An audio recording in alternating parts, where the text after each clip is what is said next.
Hi everyone, Sailor Moon here, and Sailor Neptune, Sailor SeaWorld here. And today we're gonna talk about, you know, I like what I don't know about are we beloved in the Sailor Moon followership or not? And the grounds to why I bring this up is that some folks might wonder if there is gatekeeping in the Sailor Moon followership or not.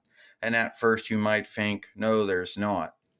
But every followership has folks that, make up oversights or, think you don't fit because your take might not be the same as theirs, you know. So, I know what to do. So this is how it goes. Yes, there are kind of folks who are guilty of gatekeeping. Folks who think they can tell you what you can and cannot do, or at least not happy with your take on it. Now, keep in mind, Dwayne's take on Sailor Moon might not be the same take as Nako Takaguchi's take or Toei Business's take, or even the folks at Random House back in the day who wrote the Sailor Moon books. Or even those who fillet the Sailor Moon funny books, and might not be Bandai's take when it comes to making the film games or anything like that. So, since it might not be their take on it, some folks in there might, tell you what you can and cannot do. Like, if my head crooked, no, it just looks that way. Anyway, so it goes something down like this. So, yeah. And there'll be folks out there who will go, oh, well, you put Ernest P. Worrell in there. You made him Sailor Earth. I'm against that because it goes against the oversight only girls or women can be sailor fighters. Well, first off, if you want to follow that oversight, that is your own business. We don't have to follow that oversight because we're not the Toei business. We're not Aldeling Niall Goldings or businesses like that. So we don't have to follow that oversight. And there really isn't any way for anyone to uphold that oversight, So, yeah. And we're not the first ones to ever make up something or offshoot something into the show or the film that the crafters did not make, Because I know there are law folks who think that everything has to be law, and if you don't make it match up to what happened on the drawing show, or the drawing film, or the play, or the song play, or the film game, or whatever, then then it's wrong. Keep in mind, the drawing show, at least the 9 between 90 YL drawing show, took a lot of freedoms, and it wasn't the same from the funny books that were being drawn and written around the same time. And even though the 2000 YL Sailor Moon offshoots more from the funny books or the drawing books or whatever you want to call it. And we also do know that PGSM, the live Farseer show, only had one saga to its name, takes a lot of freedoms, and it offshoots and it shifts from the drawing book as well. And we need to know the film games have their own little thing too. And the song shows, or the song plays, we can call them that, well, they got their own little thing going too, so each one's got law unto themselves.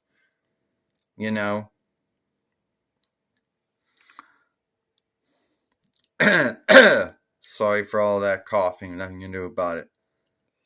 So anyway, is my head crooked? Or I don't know. I don't know if my head's on straight or not. Anyway, you got something to say about it? So about Sailor Neptune, Sailor SeaWorld. Yeah, I do, Sailor Moon. I do got something to say about it. Sorry for all that coughing. It happens in our films. We have no runner lead over it. So, yeah, there will be folks who will gatekeep you if you don't, who would say, oh, you besmirched the show, that didn't happen on the show. Or in the Sailor Moon followership, there are some folks out there who do like to gatekeep. They do like to believe that if your take is not the same as everyone else's take, or at least not the take that, elderly Niall Goldings in the Toei business came up with, that it's wrong or something. I know we keep bringing this up all the time about the gatekeeping, but it did happen. Someone did get upset a long time ago over Ernest being Sailor Earth, and I know that's way in the past. But that was a thing like of gatekeeping, and it really first started out, So another way of gatekeeping the Sailor Moon followership some are guilty of is if you like, let's say, the Deke and Pioneer Sailor Moon, which a lot of folks do, a lot of folks don't. If you liked that one back in the day, then you were called, oh, you're not a true Sailor Moon follower. You like the Deke Glee Sailor Moon, the Pioneer Glee Sailor Moon, or Pathseeker Glee, And this was back when that was the only two English ones you had. And then a Viz one came out, and then there was a war between the Deke and Pioneer side and the Viz side. Well, we like all three of them. But when we think of Sailor Moon, that's the one we think of. We think the Deke one, the Pioneer one, most of the Deke one before we think of that one. And Ernest being Sailor Earth should have not been a big deal. And for most folks in the Sailor Moon followership, it wasn't a big deal. But someone did have to make a big deal out of it and then say, oh, you're a slight on Nako Takaguchi. You're going against the oversight. Well, Toei themselves already broke the oversight with the Sailor Starlights, So yeah, that oversight was already broken, Anyway, at the end of the day, and mostly in the Sailor Moon followership, there isn't really much of gatekeeping, but there is some of it, But that's how it was. Not so much these days, but that's how it was. Well, I guess you're right about that, Sailor Neptune, or Sailor SeaWorld. So give us your thought, folks, on it, on the gatekeeping and the Sailor Moon followership. Do you think it was right, or you think it was wrong? I'll see you later.